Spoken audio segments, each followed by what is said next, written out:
Hi everyone. Don't you hate it when you're completely out of bubble solution? I know I do.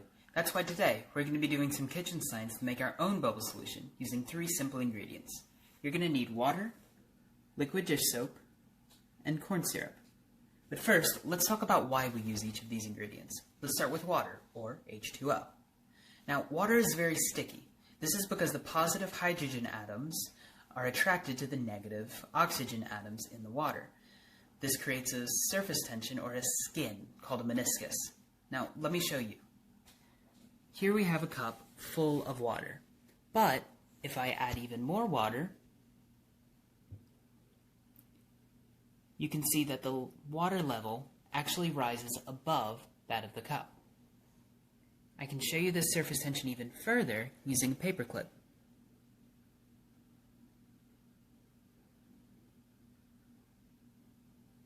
Notice how the paperclip floats on the water? Can you also see how the water kind of divots underneath the paperclip?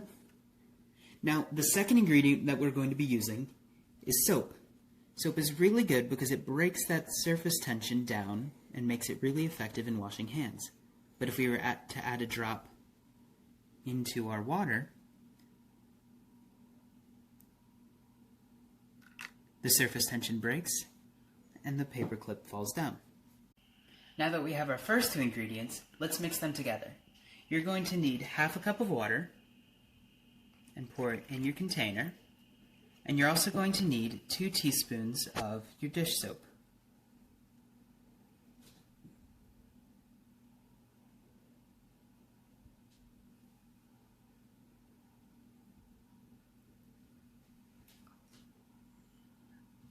Now we mix it all together.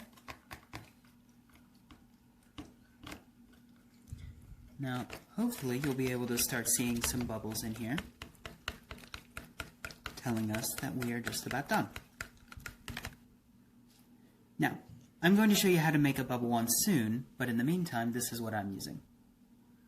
Let's try it.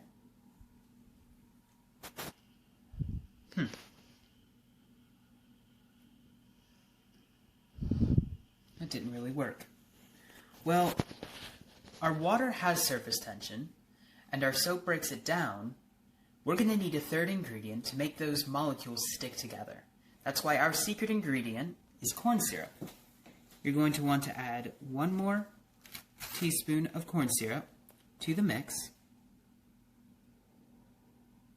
and that should be enough. I'm going to start mixing it up again.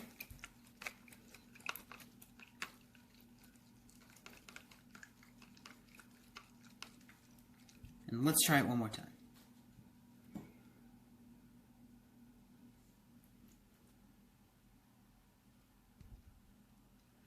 That's a little bit better, but for the best results, we can set it aside for an hour or even a full day at best to allow all of those molecules to bond. In the meantime, while you're waiting, you can experiment with your own creative ways to make your own bubble wand. You can do like mine and take a chenille stem, twist it into a circle,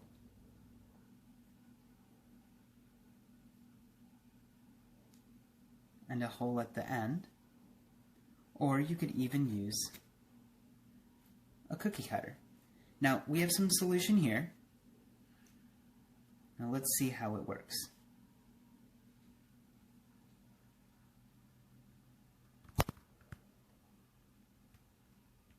That is much better. I hope you had as much fun with that as I did. Thank you for watching.